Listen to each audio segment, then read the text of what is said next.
A astronomia é uma parte da física que gera muito interesse, e nesse vídeo aqui eu queria introduzir conceitos ali iniciais, porém muito importantes, da astronomia.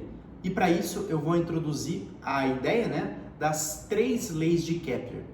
Quem que foi esse cientista? Johannes Kepler foi um físico, astrônomo alemão que fez observações dos astros e conseguiu formular 3 leis que dizem muito a respeito do nosso sistema planetário. A primeira lei de Kepler se chama Lei das Órbitas e ela é o seguinte, abre aspas, os planetas giram em torno do Sol em órbitas elípticas, com o Sol em um dos focos. Bom, e o que isso significa? Significa que o Sol está no meio do nosso sistema solar e os planetas giram em torno do Sol em órbitas que a gente chama de elípticas. As órbitas não são círculos perfeitos, são uma outra figura geométrica que a gente chama de elipse. Eu estou mostrando aí uma figurinha de uma elipse. E a figura geométrica elipse, ela tem 2 pontos muito importantes que a gente chama de foco. Não vem ao caso explicar exatamente quais são as propriedades desses focos, desses 2 pontos, porém a lei de Kepler deixa muito bem claro que além da órbita ser elíptica, o Sol está localizado em um desses pontos, em um dos focos. Então, essa é a primeira lei de Kepler. A segunda lei de Kepler se chama Lei das Áreas, e ela é o seguinte, abre aspas, o segmento de reta que liga o Sol a um planeta varre áreas iguais em intervalos de tempos iguais. Beleza, mas o que significa isso? Vamos fazer o seguinte raciocínio. Vamos pegar um planeta que está girando em torno do Sol, vamos pegar o Sol e vamos fazer uma linha reta que sai do planeta e vai até o Sol. Então você tem uma linha reta. Vamos supor que você analise o movimento desse planeta. Então o planeta vai de um ponto até outro. E o que significa a segunda lei de Kepler? Significa o seguinte, que a área formada a partir desse deslocamento do planeta, ela ocorre em tempos iguais para qualquer outra parte do sistema solar. Ou seja, se você pegar um outro ponto de um planeta girando em torno do Sol e fazer ele ir até outro ponto, então de um ponto C até um ponto D, por exemplo, o planeta vai varrer exatamente a mesma área, exatamente no mesmo tempo.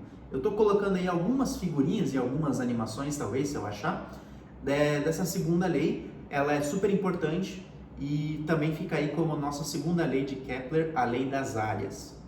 A terceira lei de Kepler se chama Lei dos Períodos e ela diz o seguinte, abre aspas, o quadrado do período de revolução de um planeta é proporcional ao cubo do raio da órbita de um planeta.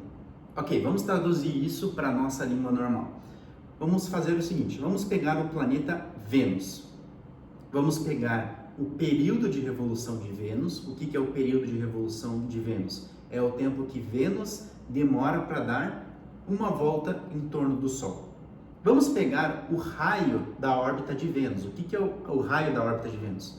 É a distância que Vênus está do Sol, em média ali, mais ou menos.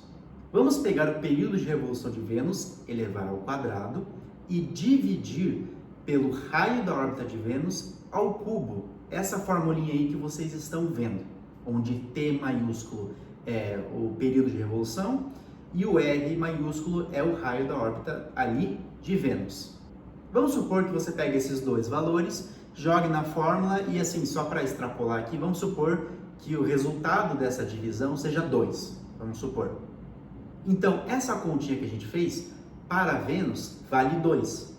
E o que a terceira lei de Kepler está dizendo? Que esse 2, esse valor 2, vale também para os outros planetas. Então, se você fizer a mesma coisa, por exemplo, para a Terra, também vai dar o valor 2. Se você fazer a mesma conta para Saturno, também vai dar o valor 2. Então, Kepler, ao mostrar essa lei, ele diz o seguinte, essa continha que a gente fez vale o mesmo valor para todos os planetas do Sistema Solar.